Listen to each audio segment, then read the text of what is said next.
நேயர்களுக்கு வணக்கம். நான் ஜி கிருஷ்ணாராவ், துர்காதேவி உபாசகர்.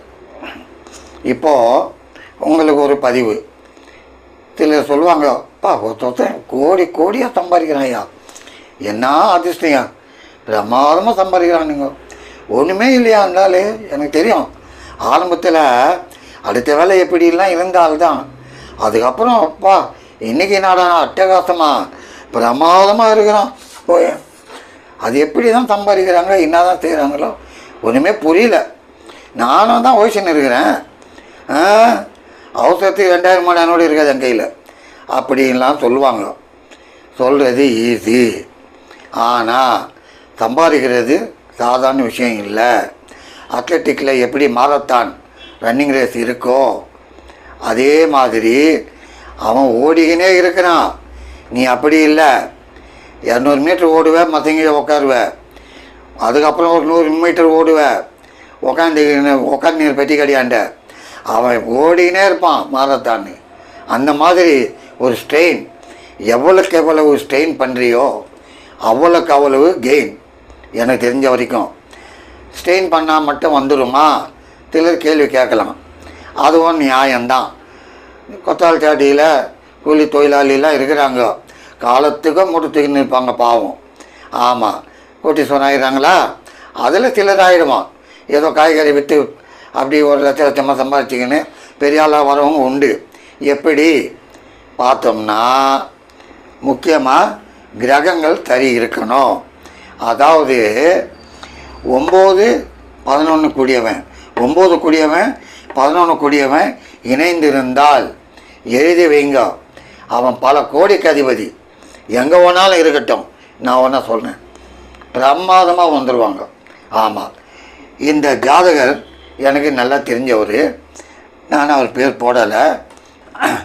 அவர் பிறப்பு 23/5/1954, உத்திராடம் நட்சத்திரம், கடக லக்னம், மகர ராசி. இப்போ தற்காலம் புதன் தசை நடக்குது.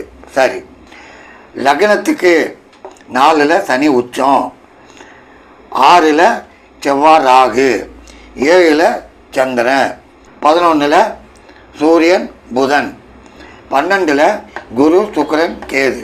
சரி, இப்போது இந்த லக்னத்துக்கு 9 கூடியவன் போட்டுக்கிறேன் பாருங்க.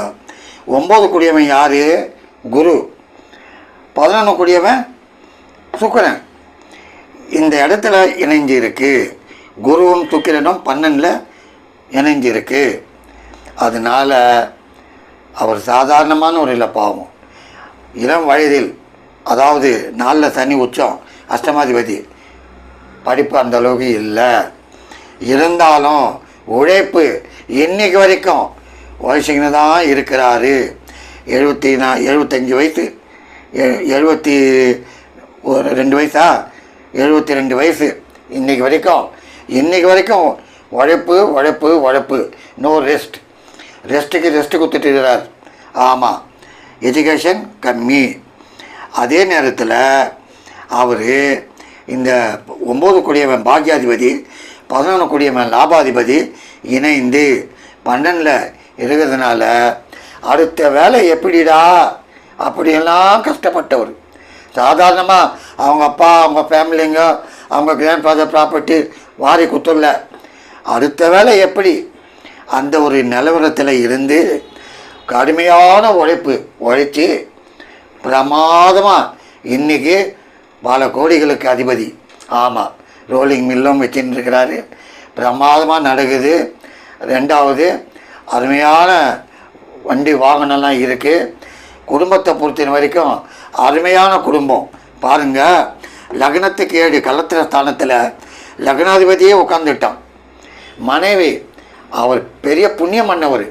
அந்த மாதிரியான ஒரு மனைவி அவருக்கு அமைஞ்சாங்க. அந்த அம்மா எப்போ வந்தாங்களோ, எப்போ இவர் திருமணம் பண்ணாரோ, லட்சுமி வாசம். மனைவி வந்த உடனே அவருக்கு நல்ல லட்சுமி வாசம். பொறுமையானவங்க. எப்போவுமே வீட்டில் மனைவி நிதானம் பொறுமை இருந்தால் அந்த வீட்டில் லட்சுமி வாசம் செய்யும். ஆமாம், கத்திக்கின்னு கலாட்டா பண்ணிக்கின்னு நான் தான் பாஸு எனக்கு எல்லாம் தெரியும்னா ஜென்மத்துக்கும் லட்சுமி அங்கே ஏறாது. கரெக்டாக நான் சொல்லுவேன். ஒன்றை பாருங்க ப்ராக்டிக்கலில். இப்போது இவர் இந்த ஜாதகத்தில் என்ன ஒரு பெரிய ஸ்பெஷாலிட்டி அப்படின்னா, இவர் அவருடைய உடல்நிலை மட்டும் பார்க்கத்தில்லை. இன்னைக்கு வரைக்கும் அவருக்கு மகன், மகள், பேரன், பேத்தி, மருமகன் எல்லாமே உண்டு. எல்லாருக்கும் செய்கிறாரு உதவி.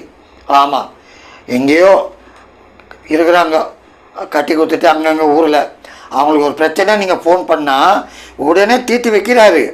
நம்மளுக்கு என்ன ஒருத்தர் இருப்பாங்க, நம்மளுக்கு என்னயா நம்ம பையனை கட்டி கொடுத்தோமா அவன் போட்டோம் பின்னா செய்யட்டும், பொண்ணை கட்டி கொடுத்தோமா அது எங்கன்னா வாழட்டும் பின்னா இருக்கட்டும், அந்த மாதிரி ஆளுங்களாம் உண்டு.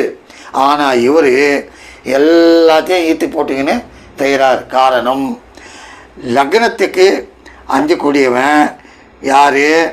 புத்திரஸ்தானம். அந்த செவ்வாய் குரு பார்வை.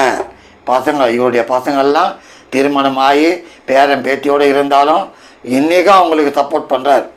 பண வசதின்னு சொல்லலை, பிரச்சனைகள் வந்தாலும் சிலது தீர்த்து வைக்கிறார். சரி, அதுக்கப்புறம் இவருக்கு தொழில் எப்படி? 8, 9, 10 10 கூடிய செவ்வாய் குரு பார்த்தான். குரு மங்கள யோகம். இன்றைக்கும் வரவு வந்துக்கினே தான் இருக்குது, பணம் வந்துக்கினே தான் இருக்குது. அவருக்கு பஞ்சம் இல்லை, ஃப்ளோ ஆகினே தான் இருக்குது. சரி, அதுக்கப்புறம் சனி உச்சமானதுனால நல்ல வாகன வசதி அதுவும் இருக்குது. நான் என்ன சொல்ல வருவேன்னா, எப்போவுமே ஒரு ஜாதகத்தில் முக்கியமாக பாக்யாதிபதி, லாபாதிபதி, தனாதிபதி, அதெல்லாம் பஞ்சமாதிபதி அது நல்லா இருந்தால் அடுத்த வேலை டீக்கு லாட்ரி. அதுக்கப்புறம் பாருங்கள் படிப்படியான உயர்வு. இப்போ இவருக்கு தற்காலம் புதன் தசை பின்னி பெடல் எடுக்கும், பிரமாதமாக வருவார். எப்படி? லக்னத்துக்கு 2 கூடியவன், சூரியனோட புதன் லாபத்தில். இனிமேல் இந்த புதன் தசை இன்னும் பயங்கரமாக பணத்தை வாரி வாரி கொடுக்கும். சாதாரணமாக இல்லை, சூரியனும் புதனும் சேர்ந்து லாபத்தில் பிரமாதமாக வருவார்.